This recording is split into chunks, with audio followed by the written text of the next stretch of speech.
What's happening, YouTube? It's Simon466 Cards, and today we're going to talk a little economic theory and how it applies to sports card auctions, or auctions in general, but for this case, it'll be sports card auctions. And we're going to see whether we can apply this economic theory to an actual real-life example on the screen that you'll see, but we'll get to that in a little bit. So let's get right into it. We're here to talk about the winner's curse, and on the screen here is the Wikipedia definition. If you want to read the details, feel free to go through this yourself on Wikipedia, but I've highlighted the most important part. It's where it says, the winner is the bidder with the most optimistic evaluation of the asset and therefore will tend to overestimate and overpay. And so on the right here, you'll see a very, very simplistic chart where the black bar on top is the actual value of the item, where the blue and red bars there are people who overpay because they have incomplete information and emotional reasons for buying something. And so this optimistic evaluation in the context of sports cards is when someone thinks a player is going to have a breakout season, they're going to become a GOAT, they're going to win an MVP, they're going to win a championship, right? So that's a very optimistic evaluation. And so what this is saying is that people who believe that for a player will most likely win the auction for cards of that player. Now let's go to a different definition. There's also Investopedia, which is very similar to Wikipedia, but for investments. They have a very similar definition as well. Again, if you want to read more about this, feel free to go to Investopedia yourself. I've again highlighted the most important pieces of this, and it's talking about incomplete information, emotions, or a variety of other factors that may influence bidders to bid beyond the intrinsic value of the item. And so those are the two things I really want to highlight. Incomplete information in sports cards. Very similar to what I talked about before. It's predicting how a player's season and the career plays out. That's the incomplete information. We don't know, right? We don't have that information. That's why it's incomplete. And there are people with a variety of opinions on how each player will play in a particular season or in their career, and how and whether or not they'll become a GOAT. The second thing is emotions, which is very important, right? I am talking about this from a pure investment perspective. If you want to buy something for a PC because this is your favorite player, it's your favorite team, that's totally fine. But if you're using that to drive an investment decision, that's going to end poorly for you, because you should not think about things like your favorite player or your best player on your favorite team or whatever when you purchase something for the purpose of an investment, right? You only care about the value intrinsic to the item itself. So now let's break down how the winner's curse applies to sports card auctions. So let's create a scenario.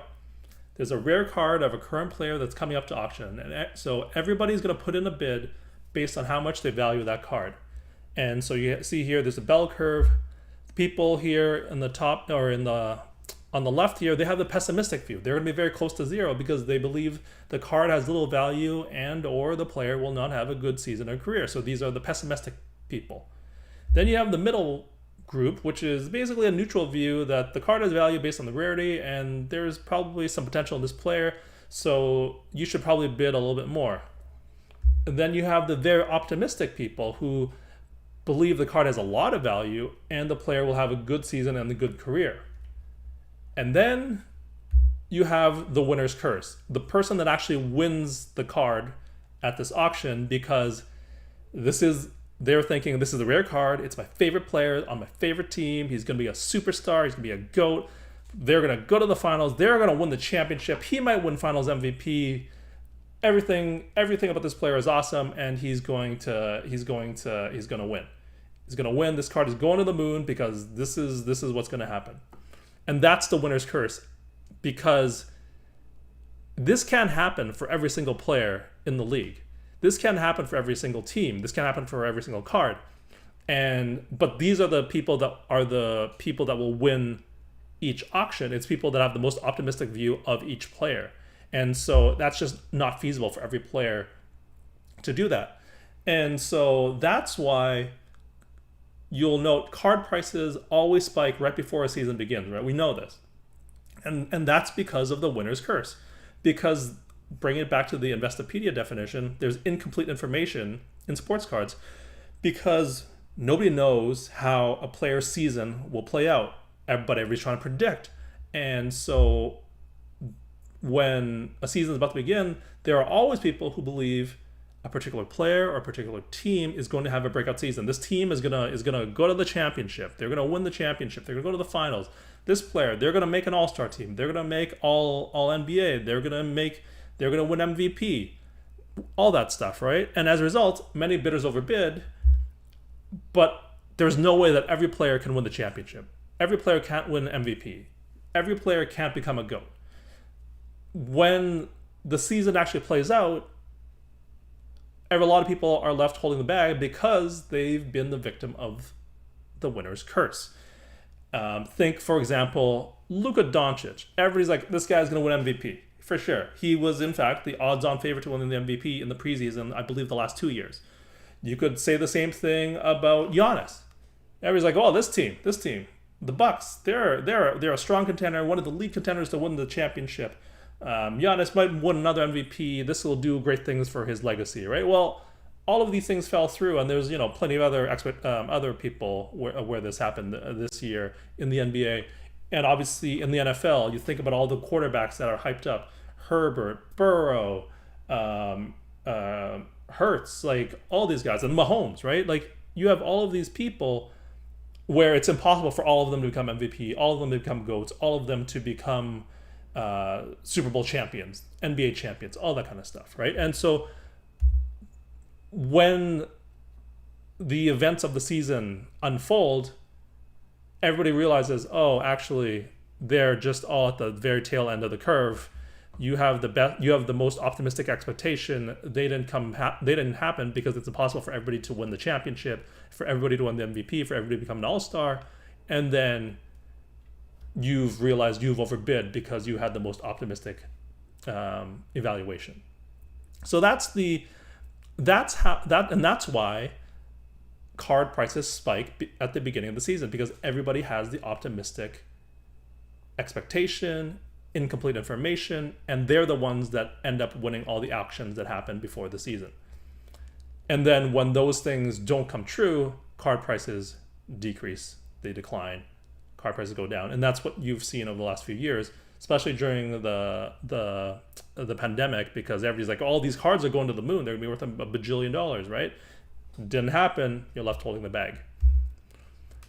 Now, let's also talk about when a product is first released and how the winner's curse can impact card prices the same way, because we also know, very similar to selling before a season begins, because that's when you can sell them for the highest amount, the cards that are sold when the product is first released, they always basically go down from the first auction onwards for a particular card.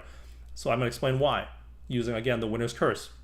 So I have here a very simplistic bell curve of different people who value, let's just say, a card of a player that is, rare but not uncommon. Like, let's for simplicity say Silver Prism, right?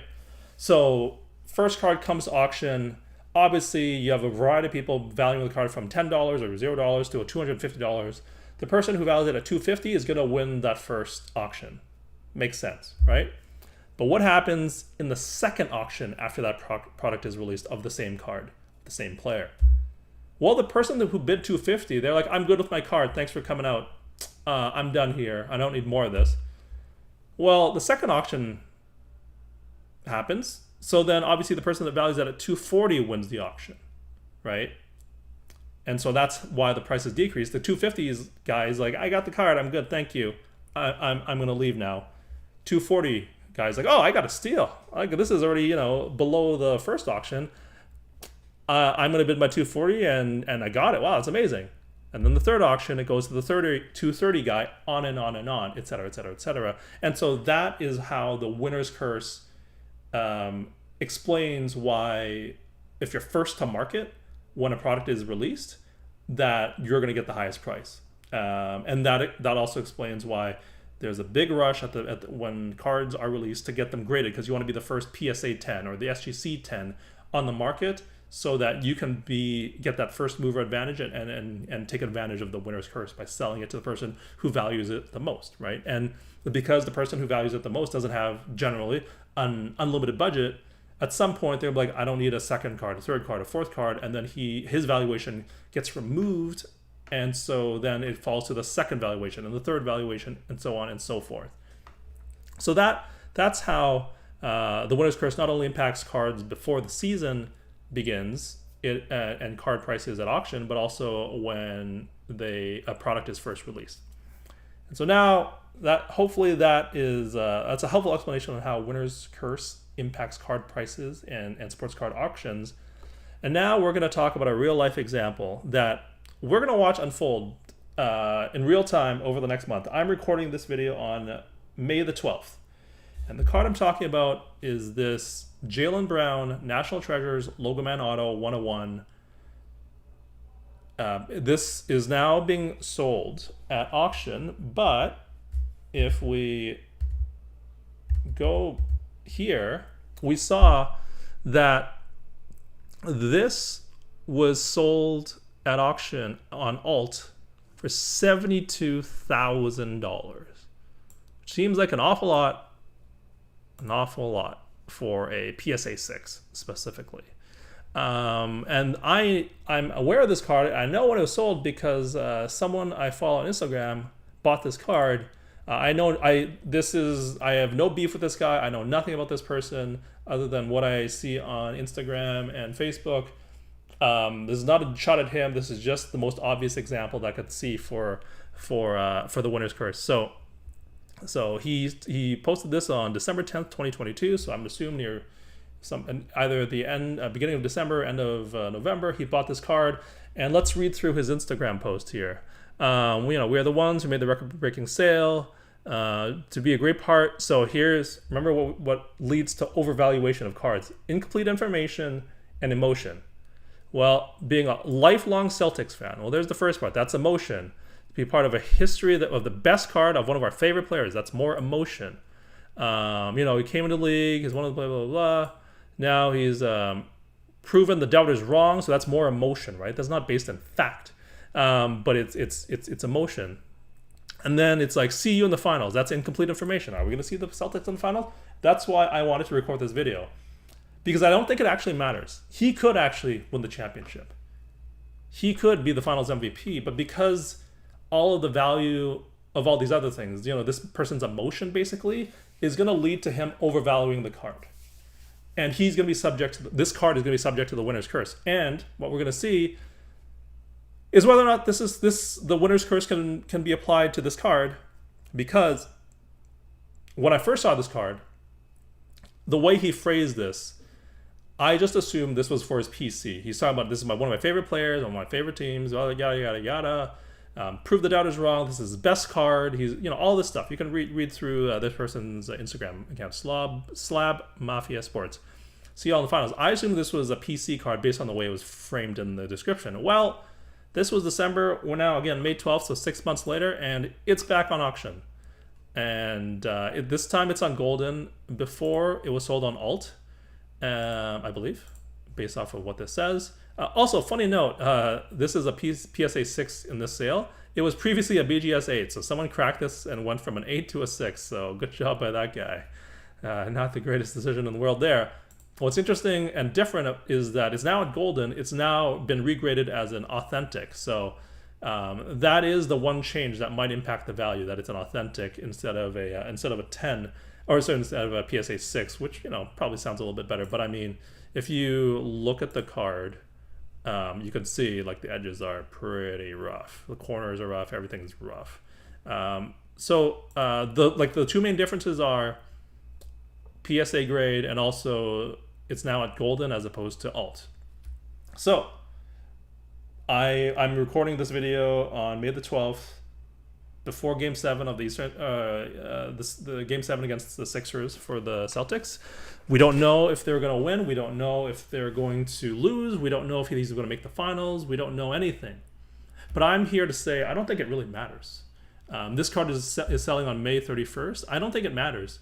I think this card, because of all the reasons that I've just discussed about the winner's curse, is going to fall well short of this $72,000 price.